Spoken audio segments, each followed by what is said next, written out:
What's up, everybody? I'm happy to share that I recently participated in my first ever Marvel Snap tournament, and it was a ton of fun and a little bit sweaty, but I was fortunate enough to actually win and get first place in the tournament. So that was awesome, and I thought it would be cool to share with you guys some information about the tournament and what the rule set was in case you guys are interested in participating in a tournament in the future, and also talk about the decks I used and the strategy behind them, because we did have to submit 3 decks for the tournament. And then lastly, I'm going to show off some gameplay clips of both some good plays and some of my misplays, because I do think I could have played a little bit better, but let's get into it. So this tournament was hosted by Pursuit Gaming, which I am a member of, and we're looking to get into the tournament scene and possibly host some open tournaments for anyone to join in the near future. So if you're interested in that, I'm going to put a link to the Discord in the description for this video. But to get it started off, we decided to host an internal tournament with just the members who are all different content creators from YouTube and Twitch. So a small internal tournament to really nail down the format and the rule set. So the creators in this tournament were myself, BigMath, Rezme, Boneyard, Tuccrr, Ika, Clayton, and Evades. And it was super fun. We all got together at the same time, so it was a fairly small tournament. You needed to beat 3 opponents to win the whole thing, but I think the format was great. The rule set worked really well. It took a bit longer than I expected, and I was pretty sweaty the whole time trying to play my best. But overall, it went great. And if you want to enter the tournament scene, again, follow that Discord. The link is in the description for this video. It's a ton of fun. So the rules for the tournament were pretty simple. You play in a conquest or friendly battle format where each player has 10 lives or 10 cubes, and you need to get them down to 0 to win the game. Now you do bring 3 unique decks that you submit ahead of time, and each time you face an opponent, you get to ban one of their decks. Okay, so you're only going to play 2 of your decks against each person, and you need to win with each deck once. It's the best 2 out of 3, but once you win with a single deck, that deck is then locked out, so you need to win with your second deck. I really like this format because if you just have one deck that you're really good with, that might not cut it, because once you win with that deck, you're now going to have to resort to one of your backup decks. And if you can't win with that backup deck, you're just going to lose twice, and you're going to lose the match and not move forward in the tournament. So it really meant you had to come well prepared and also be ready for your opponent to ban possibly your best deck. So let's talk about the 3 decks that I brought to this tournament. And again, it's important to note that you need to submit your 3 decks before the tournament starts. And before you play someone, you get to look at their decks because you need to choose one to ban. So there's no big surprise card you can have because your opponent knows what's in your deck. So you just need to have something really solid that your opponent essentially can't run away from. So first up, I brought this Sera Surfer deck. Now, I've played a ton of Surfer. It's probably my most played deck over time. Sera Surfer is what I first hit Infinite with when I would hit Pool 3, and I've just played it a ton throughout the seasons. And this one is pretty tech heavy. I mean, I've got Shadow King in here. Brood, super good for locking out big decks. The new Spider-Man, it's got Storm and Juggernaut and Killmonger, and then also Rogue. So I thought this would be good just to be able to take out really any deck I face, and I was expecting a lot of Darkhawk, so maybe Rogue was good against that. Shuri Nimrod, I thought Shadow King could be good against that. And then Juggernaut, Spider-Man, just moving my opponent's cards around. So I thought this was just a solid deck to bring. I know it's very consistent, has a good balance of power and tech cards and utility in there. The second deck that I brought was this Kitty Control Lockdown deck. Now this is almost identical to the deck that I won both of my Infinity Conquests with. So it's just performed well for me, right? I've beaten 2 Infinity Conquest runs with this deck. Spider-Man did get changed, so I did take him out and I put in the Storm and Juggernaut combo instead. But other than that, this deck is basically identical, and I just know It performed super well for me, so I had to bring it to this tournament. And lastly, I brought this Galactus Lockdown deck. Now, this deck, while it does seem very annoying to play against, it's actually a bit of a bait, okay? This is the deck here that I have the least experience with and just the least proven success with. I've played it before, and I know I'm decent with it, but I haven't played it nearly as much as these other two decks. But it's got lockdown cards and it has Galactus, so I just thought it would be an obvious ban that when my opponents saw my 3 decks, they would see this Galactus, see Wave in there, see the lockdown, and just ban it, and then I could actually play my 2 best decks here in the Sera Surfer and Kitty Control Lockdown. It did also mean that if my opponent did not like going up against the Daredevil Professor X combo, they had no choice. They were going to face it at least once because I brought it in 2 different decks. Okay, they can only ban 1, so they have to face Daredevil at least 1 time. And if they did have anything that's ongoing heavy, my Sera deck has Rogue, my Kitty Control deck has Enchantress, and then my Galactus deck is just annoying. Okay, so I just thought with these 3 decks, I had just the tools to beat everything, and all of these decks could perform fairly consistent. Now let's look at how well these decks performed for me in this tournament. So my Sera Surfer deck, I only got to play once. I thought my Galactus Lockdown deck was the obvious ban, but I was wrong. My first 2 opponents ended up banning the Sera Surfer, so I just did not get to play that until the final match against Tuccrr, where I finally got to use it, and I did win with it. So I won 1 for 1, 100% win ratio, but it's really just 1 game. Now, I was very happy that my Kitty Control Lockdown deck did not get banned at all. Against all 3 of my opponents, none of them banned the Kitty Lock deck, and I started out with it each time. So against each opponent, I queued up with this deck first, and I won the first game each time. So it just got me off to an amazing start against all of my opponents. But once I did win with it, I wasn't able to use it again, because once you win with a deck, you have to switch to your second deck if against that same opponent. And so I did have to resort to my Galactus Lockdown deck after the Kitty deck won. And with that, I ended up losing a game to Rezme in the second round. I lost to his very brilliant Agatha discard deck, which is more legit than it sounds. It sounds kind of memey, but it was really good. And I ended up losing a game with the Galactus Lockdown deck, so I did go 2 for 3 there. And again, I'm not too surprised because that's the deck that I have the least experience with. And I do feel that I made some misplays, and if I had to bring it back, I would definitely practice this deck more or even switch things up a bit for a deck that I'm more consistent with, because I was wrong about the deck that my opponents would want to ban the most. So this is how I would rate my performance overall in the tournament. I thought the deck lineup that I brought was really solid. Again, it was very consistent, very control heavy, but just has a lot of answers and no real hard counters. So I give myself 4.5 out of 5 stars there. That half star I'm taking off for bringing this Galactus Lockdown deck, which I was just not as proficient with. Again, I should have practiced it more or switched things up to something I was just better with. Now for the deck bans, which I will show you before I go through the gameplay clips, I'm going to show you the decks that my opponents brought and which one I banned. I thought I was very consistent with that. Okay, I basically saw one deck type that I didn't feel super confident that I could just beat it every time and consistently, and I just banned it against each opponent. Okay, they each ended up bringing kind of a variation of the same Darkhawk deck, and I was just very consistent with it, and it worked out very well. So I think I had the perfect bans against each opponent.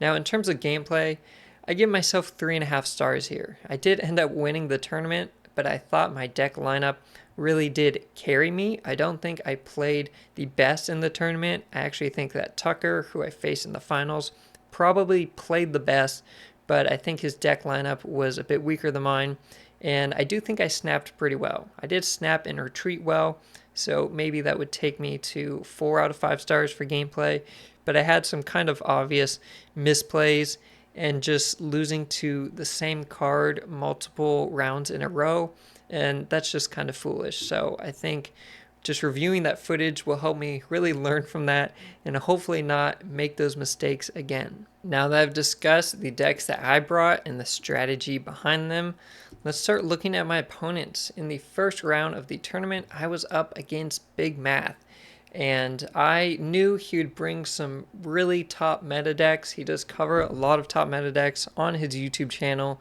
and so I knew this might be tough to ban. So he brought this Legion Hawks deck, Sera control, and Thanos control. I mean, all of these are just at the top of the food chain right now. They're all really good. Luckily, I did have some ongoing answers with Rogue and Enchantress in my list, so I wasn't too concerned about Thanos control. When I looked at the Sera control list, while it is very strong, there just aren't any single big power cards, so I knew if I had my wave into Galactus play, if I was able to use that deck, I'd basically be able to hit that just about every time.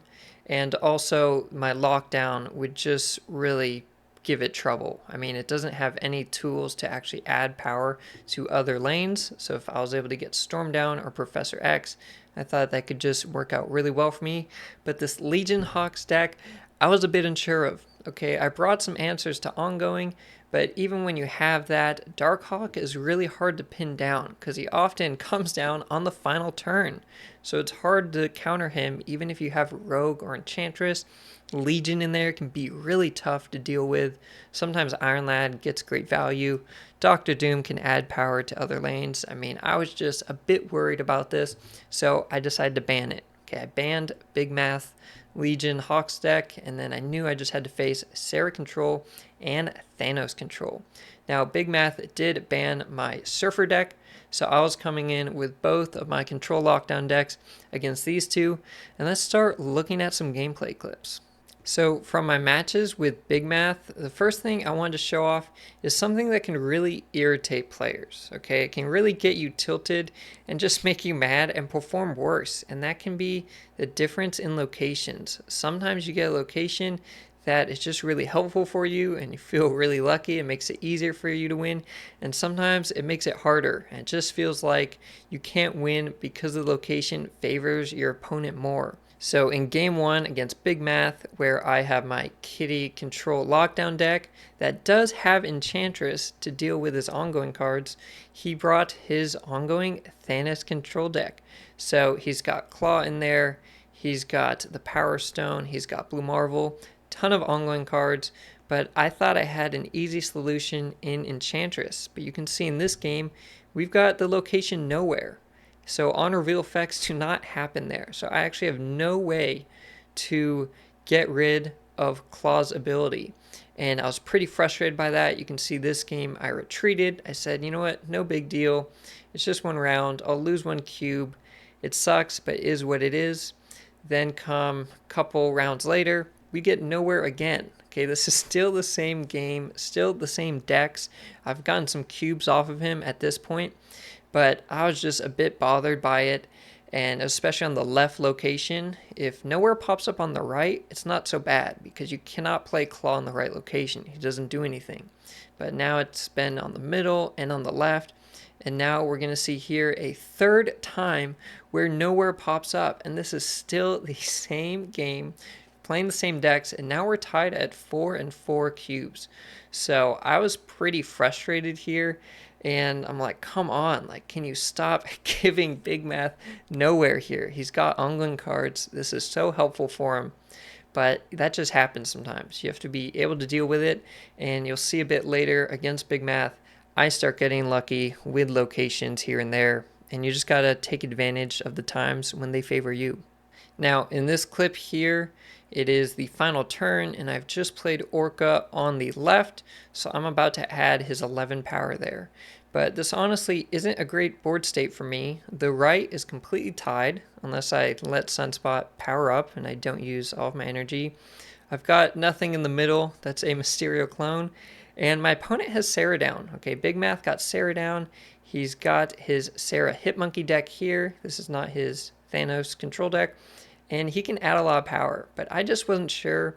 I'm like, you know what? Maybe Orca's enough. Can BigMath actually add that much power here? And the answer was, yeah. right when I saw all those cards down, I saw the big hit monkey. I was just like kicking myself for not doing the math. If I just calculated a hit monkey plus a couple other cards, I would have known Orko was not going to be enough here, and I was just going to take the fat L on this one, and it cost me 4 cubes. So definitely a misplay by me not retreating here. So those were some examples of how things went poorly in my matches against BigMath, but there are also times when things just worked out and the locations were even on my side. So here we have Fisk Tower on the right, which is when a card moves there. That card gets destroyed. Super good if you can move your opponent's cards around. And I've got Storm on the left. I'm backing it up with Juggernaut, who was, by the way, a bit of an MVP in the series. It just wrecked so many of my opponent's plays. He really won me a lot of cubes. I love him in Surfer decks, and he's obviously great behind Storm. So that's what I played here, and I'm even using him to power up Angela, and BigMath actually snapped on me here. I don't think that was me snapping. I actually think that was him snapping on me, not realizing what was coming. I will give him the benefit of the doubt. He was actually playing from his phone. Basically, everyone else was on their computer, but he did have plans, and he was playing from his phone when he wasn't home just to make sure to make the tournament. So good on him. Unfortunate for him that Fisk Tower was there. It killed his Jeff, and it filled his middle location. So that just sucks. I mean, his middle location is completely full, which might make it easy for me to win that. And then he lost Jeff, and he's already lost the left. And this is a clip showing how locations can go very well for you and sometimes come in clutch when you need it most. This is me playing my Galactus lockdown deck against BigMath. I had already won with my Kitty control list, so if I win here, I win the whole series against BigMath, and I move on to the next stage to face someone else. Me and BigMath here are both at 2 lives left, or 2 cubes, so we're both all in. It's past round 5. Whoever wins this one is going to win the game. If I win here, I just move on. If BigMath wins, I have to face him one more time to see who wins the best 2 out of 3. And he ended up playing Scarlet Witch on the right, which turned into the Bifrost. Okay, and when he played these Mysterio clones, he's just adding cards to the board, and unfortunately for him, I did end up playing Hobgoblin this turn. So when everything gets moved over from the Bifrost, that location is full. He has no way to move any of those cards out, and I have Galactus in hand. So it's just a free win, right? He's got a lane with -3 power. At most, it's +1 if one of those Mysterios is real. But it was just really unfortunate for him, right? Scarlet Witch turned into the Bifrost, and that just really helped me out. I definitely got lucky here when I needed it. So sometimes locations aren't on your side, and sometimes they are. You just got to take what you can get. All right, so my next opponent in this tournament was Rezme, who also went 2-0 versus his first opponent. And he has an Agatha discard deck. I mean, I thought that was awesome. I thought it was kind of memey, but he went 2-0 against his first opponent. I mean, this is a legit deck, and it actually did end up taking a win off of me. He also brought Hela Tribunal, which I love because I'm a huge Living Tribunal fan and player, and Hela's also kind of wild, right? It's a Casino Hela type deck. And then he brought Move Legion, and that was like the most standard meta deck here. Okay, the other ones, while they were viable and they were pretty good, it's kind of an odds game. Sometimes the whole Hela thing doesn't work out. You don't get her, or she gets discarded. Agatha is Agatha, but Move Legion is just so solid, so consistent. I mean, Lambie has been playing variations of it, and he's insanely good with it. So, of course, I banned this deck. Okay, against BigMath, I had banned his Darkhawk Legion deck. So here I said, you know what? My opponent, Rezme, has another Legion in his Agatha discard, but at least I can ban one of them in this super top of the meta Move Legion deck. So let's look at some game clips with Rezme. Now, I talked about my desire to want to ban Legion and just not playing against it too much. And you would think I would play around it more, right? It feels like living in my head rent-free. You would think I'd just be more aware of Legion. Here we go. I was a bit worried that Rezme would play Legion on Bar with No Name because that's like a classic troll move to win games. But he just played it on New York. And it got rid of Bar with No Name, where he had a 14 power Agatha. It got rid of my Storm's flooded lane. And I just got crushed by it. So it was just a bad play by me. Professor X there just loses me that lane. I didn't play around it well, so you would think that I would play around it well for the rest of the match against Rezme, right? Well, not so much. So here I am about to drop Galactus on the middle lane. I thought it was my only winning play. I considered retreating, but I said, you know what? I can just drop Galactus on the middle. I've got Rezme's location filled there. I did add the Hobgoblin, and it's giving all those cards -3 power. Galactus is just the easy thing to do here. I go ahead, I drop the big World Eater, and to my surprise, once again, because I just was not thinking about it and I did not do the math, that once Rezme got rid of that location giving -3 power to all of his cards, Galactus doesn't pop off. And I did end up losing this game as a whole. Rezme did beat my Galactus lockdown deck with his Agatha discard. But it wasn't just his Legion that gave me trouble in this match. I also just kind of misplayed. I mean, the Agatha discard deck has such big powered cards. Like, Galactus is not a great idea if your opponent can also play cards there, and their cards are just bigger power. So here I am going and playing Galactus here. My opponent did just play Wave on turn 3. Agatha ended up playing herself in the middle, which I was a little upset about. But this was really just a misplay. And I'm going to speed it up here so you guys can see kind of how it goes wrong. I also did not have Shang-Chi.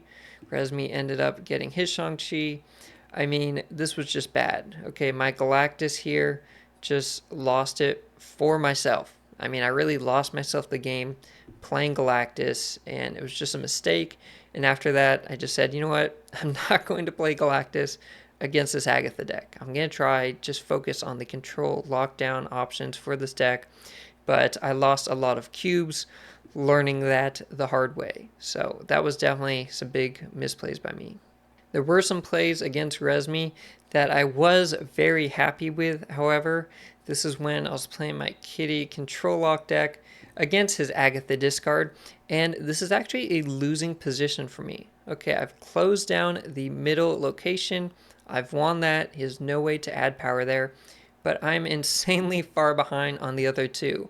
I mean, Rezme has 11 on the left, 17 on the right. He's got a bunch of big powered cards in his hand, in his deck.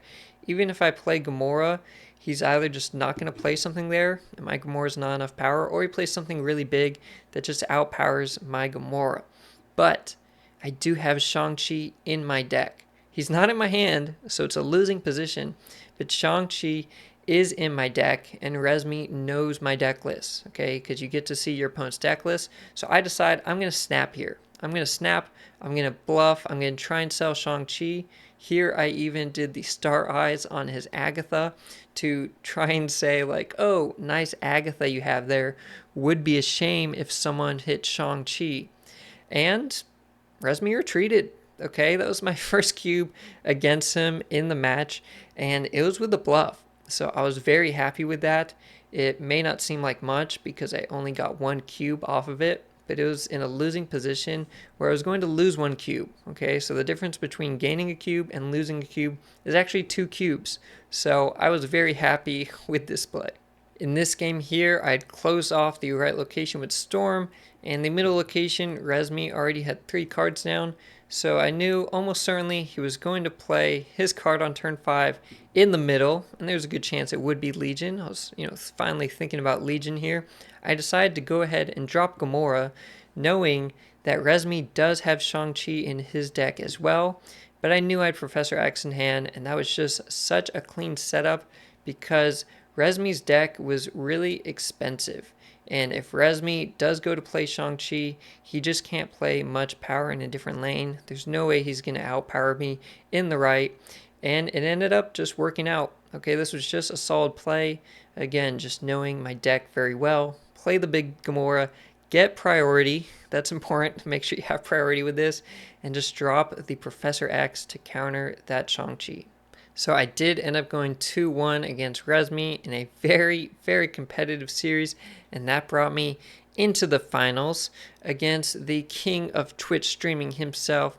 I was against Tuccrr, and I know that Tuccrr is a big Shuri Destroy player. Okay, he loves Shuri Nimrod, and I knew he would bring it, but I was prepared. I didn't bring in armor in any of my decks, but I thought being able to move his cards around with Juggernaut or close locations off with Professor X would be enough. So even though I know that's like his main deck, I decided to leave it open. And this discard deck, I wasn't sure about. I wasn't sure how much discard Tuccrr plays and how I would perform against it. But I figured it's based on a lot on reveal and a lot of cards I can just power up over time, kind of similar to Destroy. So I thought because it was somewhat one-dimensional, I would leave that one open as well. And banning Legion and banning Darkhawk had worked well for me so far. So I did go ahead and ban that Legion Hawk stack. And again, and you can see this in the gameplay, I thought Tuccrr played the best of anyone in the tournament. I mean that. I do think his lineup was a bit one-dimensional, especially when I locked out this Legion Hawk stack. He's got Discard and Destroy, and again, they're both heavily based on reveal effects, which means they lose to the same locations or the same cards. So I just thought having those two meant I could just counter him better. Alright, so my first match against Tuccrr, he did queue up with his Destroy deck, and he actually started out with a few Destroy locations in the first couple rounds. So I was a little bit salty about that. He's using a Destroy deck, he gets Destroy locations. But here we have Altar of Death in the middle, which Professor X is just insanely good on. Okay, and Tuccrr has priority here, so even if he plays something that maybe gets a benefit by dying, or it powers up his other cards, whatever, it doesn't matter because Professor X will reveal second and I will get to lock down the lane. Now Tuccrr did end up playing something on Altar of Death the previous turn, so he does have 7 energy here on turn 5, and he actually had a really bad hand here. I went and watched his stream recording of this afterwards, and he said he had a bad hand here. He was kind of ready to retreat. I thought this Professor X was a no-brainer, even if Tuccrr maybe knew it was coming, right? What could he do to stop it? He even has Echo here on the right, which obviously takes care of ongoing cards. And look what he does. He Arnim Zola's his Echo. So his Echo now goes to the left, which puts him 1 point ahead on that closed off, flooded left location, winning it. And the Echo stops my Professor X's ongoing. Okay, now interestingly enough, Professor X did not die here because it checked for the Altar of Death location before his ongoing was removed. So he did stay there, but I didn't lock off the location. And it was just an amazing play by Tuccrr. The only thing I'll knock him for is that after doing that, he snapped. He should have snapped the turn earlier. I would have stuck around. I said, why is he snapping? You can't do anything. So he did snap right on turn 6 after countering me, and that's, a misplay. He maybe should have snapped a bit more aggressively in our matches, but that was just a genius play. Props to Tuccrr here. Arnim Zola on Echo to win him this game. I mean, it's absurd. Now, after watching Tuccrr hit Echo with Arnim Zola, you would think that I would just keep my eyes out for Echo all the time, but that was not the case. I mean, Tuccrr does run Echo in his Shuri Nimrod Destroy list. That's like a standard card he runs, but I never see it. I never see anyone play Echo, and Echo doesn't have an animation like Cosmo does, where if you go to play a card on his lane, he starts like barking at you. So here I am. This is when I was playing my Sera deck against the Destroy deck in our second game. And I go ahead and I just slap Sera down on top of Echo. Like, what am I doing? Okay, it's just the worst play. He'd already had Echo down. He does kind of have that camouflage skin on Echo, but that was just a bad play for me. I mean, any way you look at it, that was just straight up a misplay. And it ends up turning into this crazy combination where Grand Central ends up pulling my Spider-Man, okay, which drags his unrevealed card over to Venom lane, and it ends up being Arnim Zola, who hits the Venom, and now it gives Tuccrr these two insanely powerful Venoms on the left and middle. I mean, this was just absolutely nuts. And the middle location is Mindscape. So at the end of this turn, it's turn 5, we end up switching hands. And so he's got this insane board, but when we switch hands, I end up getting Shang-Chi. And there's no way for Tuccrr to win here because Shang-Chi is just going to kill one of those Venoms. He did have my Juggernaut, but Juggernaut can only hit my Shang-Chi to a lane with another big Venom. So it was just absurd.